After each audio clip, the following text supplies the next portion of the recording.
这时候就不能再强行让他喝水，因为是的。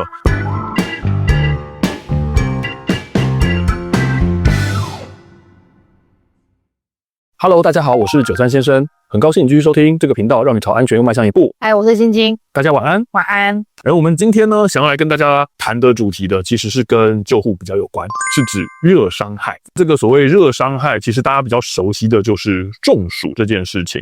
我们先来跟大家讲一下哈，我们为什么要用热伤害这个词，而不是讲中暑？是因为所谓的热伤害，它是有分不同种类的，它其实是一个范围啦。对，我们讲的热伤害会分成4种，分别是热痉挛、热晕厥、热衰竭以及热中暑。我学习这些专业知识之前啊，我光听名字热痉挛啊，这个热晕厥啊，这个热衰竭，我怎么听我都觉得这3件事情好像比较严重。热衰竭这个名词听起来很可怕对，就比较可怕嘛。但是后来学了之后才知道啊，其实热中暑才是最严重的那一个。没错，因为大家太常讲中暑这件事情，就会觉得说中暑它是一个最轻微的。后来我去看了一些期刊才发现，因为他们是从英文照翻过来的嘛，它的英文叫 heat stroke。stroke 这件事情就是非常严重的，对，是要急救的。stroke 它不可能翻成中风，所以就是翻中暑。那我们其实简单说一下刚才前面那几种。热痉挛它就是因为我们热的关系会流汗，简单来讲其实就是因为你身体电解质失调，导致你有像肌肉的抽筋那种类似的症状啦。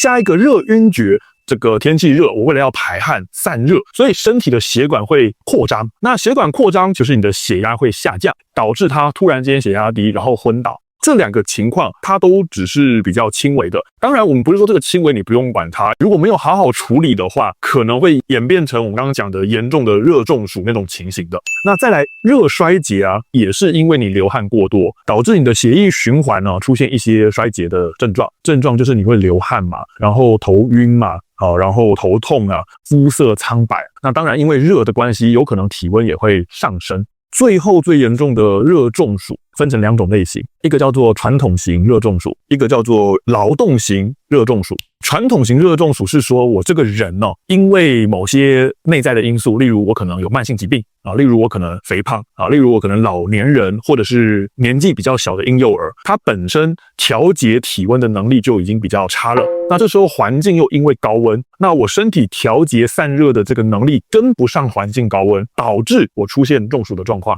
劳动型热中暑，因为你在高温环境，像现在烈日当空的时候，你可能要做一些高强度的运动，导致你身体产热的这个速度太快，身体排不掉，然后所以呢，这时候你也会因为这样而中暑。接下来我们跟大家聊聊我们怎么去预防。通常我们会讲的就是3个要诀：保持凉爽、补充水分以及提高警觉。保持凉爽就是说，这个你今天穿的这个衣服尽量浅色，通风排汗啊，然后呢尽量不要在这个10点到下午2点这种非常热的时段在户外活动。还有可能因为工作的需求，你就必须要在那个时段出门。所以我觉得我们讲到第2点，补充水分。你补水啊，你不是等到口渴才喝，隔了很久很久时间，我忽然间一次灌一大堆的水，你灌那么多水你也不舒服啊，而且你吸收是需要时间的。做这种事情其实也有点缓不济急啦。本来就是定时的喝水，好，那当然不要太甜，但是运动饮料它其实会补充你的电解质，会是更好的效果。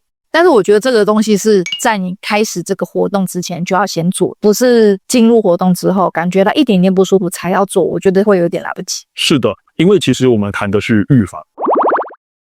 跟大家谈完说这些状况之后和预防，我们来跟大家谈一下急救处置。一般都是建议有5个步骤：阴凉、脱除衣物、帮助散热、补充水分、送医。阴凉就是我们尽可能把这个人赶快移动到有遮蔽的阴凉处，甚至是有冷气的地方，不要让他这个周围的高温继续给他造成伤害，不要再晒到太阳。好，那甚至呢就是帮他扇风。但是讲到帮他扇风，我觉得要提醒大家一件事情啦，不要一大群人围在那边变成不通风了。对，你会变成是人墙挡风，那其实还蛮闷的。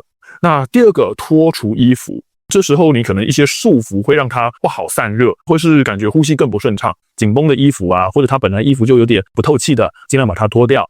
那再来散热。哦，我可以讲一下我之前在急诊遇到的状况。我第一次遇到的时候呢，一进来学姐立刻跑不见，你知道干嘛吗？之后她就抱冰袋，因为我们有个那个大的塑胶袋可以装冰块，她就给她绑一绑，然后她就在她的腋下各放一包，然后大腿中间也放一包，膝盖的旁边那边也放，反正她整个床上全部都是大冰袋，然后还有那个冰袋为什么也是腋下？因为是在大血管。对，因为大血管那边散热会比较快了。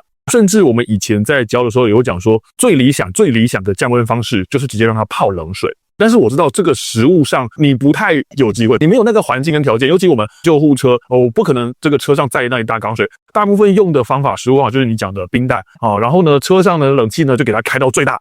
再来就是喝水，缺水，这本来就是中暑的一个重要的起因。如果能够补充水分，就让它补充水分。好，那我会讲，如果能够，是因为你可能会因为中暑而昏迷，而失去意识，这时候就不能再强行让他喝水，因为他会呛到。是的，本来只要他失去意识，就不要让他吃任何东西、喝任何东西、服任何药物，就是任何病症都一样，只要是没有意识，都不要有口进食任何东西。对，好，那像刚刚讲到的，如果真的已经失去意识，这个可能也超出我们能够处理的范围了，那你就要打119，让他送医。